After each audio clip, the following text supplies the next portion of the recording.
मोहतरम हजरात, अस्सलामु अलैकुम वरहमतुल्लाहि वबरकातुहू।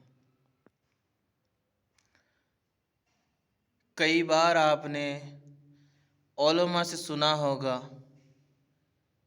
कि बनी इसराइल में अल्लाह ताला ने एक ताबूत अता किया था बनी इसराइल को, जिसका नाम ताबूत सकीना कहा जाता है, और इसका वाक़या कुरान शरीफ में मौजूद है। अल-मुख्तसर ये है कि जब भी बनी इसराइल किसी कौम से लड़ना चाहता, जब भी किसी काम में मुश्किल पेश आता, तो वो ताबूत सकीना आगे रख कर अल्लाह के बारगाह में उसके वसीले से दुआ करता, तो उनकी दुआ कबूल हो जाती थी ताबूत सकीना की वजह से। और ताबूत सकीना में क्या रखा हुआ था? हज़रत मूसा अलैहिस्सलाम का आसा मुबारक, लाठी, और मन व सलवा जो आसमान से खाना नाजिल हुआ था, और कुछ पैगंबरों के लिबास रखे हुए थे।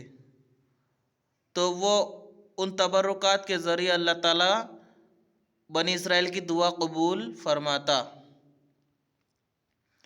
तो हमें भी चाहिए, ताबूत सकीना में तो सिर्फ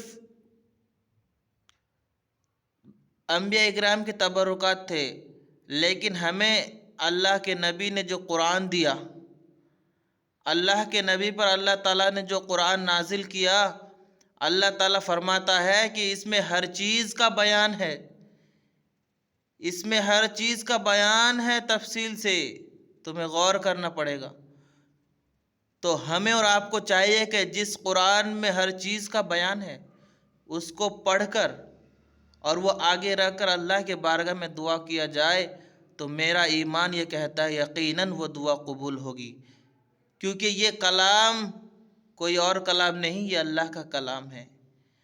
ये कुरान शरीफ और कोई किताब नहीं, इसके मिस्ल कोई दुनिया में कोई किताब मौजूद नहीं है।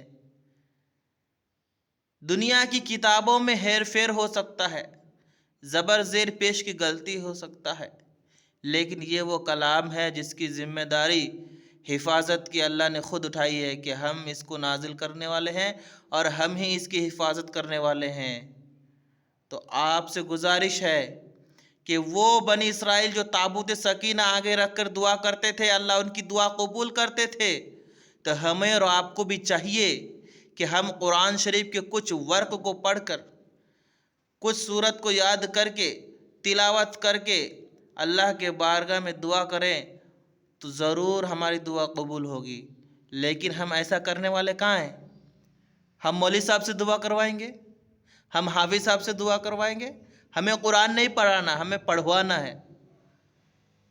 कोई मर गया तो कुरान पढ़ाओ, 40वां में कुरान पढ़ाओ, 10वां में कुरान पढ़ाओ, 20वां कुरान पढ़ाओ, लेकिन हम कुरान पढ़ने वाले नहीं। मेरे दोस्तों, आप अपने इस किरदार को बदलिए, इस नमूने को बदलिए, आप खुद कुरान पढ़ें। जब आप कुरान पढ़ने के आदी बन जाएंगे तो आपके तलफ़्फ़ुज़ सही होंगे, आप जल्दी जल्दी कुरान पढ़ेंगे, फिर आपकी नमाज़ें भी दुरुस्त होगी, आपके घर में बरकत भी नाजिल होगी, आपके घर में के तमाम परेशानियां भी दूर होगी। मैं तमाम हज़रात से गुजारिश करना चाहता हूँ, आप आदत डालिए, कुरान पढ़ने की आदत डालिए। आप देखते हैं ना, गैरों का तरीका देखें आपने, वो सुबह ही अपने दुकान में भजन लगा देते हैं, हनुमान चालीसा लगा देते हैं। क्यों? उनका मानना ये है कि अगर हम ये सुबह सुबह लगा देते हैं तो हमारे दुकानों में बरकत होगी, हमारे दुकानों में पुण्य का काम होगा।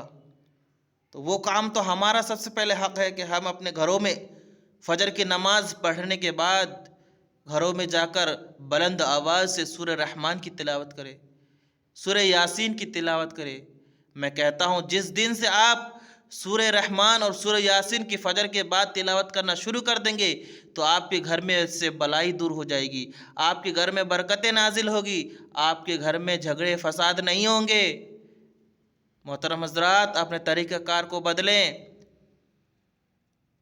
और कुरान पढ़ना सीखें। میرے بولنے میں آپ کے سننے میں کسی قسم کی غلطی ہو تو اللہ تعالیٰ معاف عطا فرمائیں۔ وآخر الدعوانا الحمد للہ رب العالمین۔ استغفر اللہ ربی من کل ذنب واتوب الیہ۔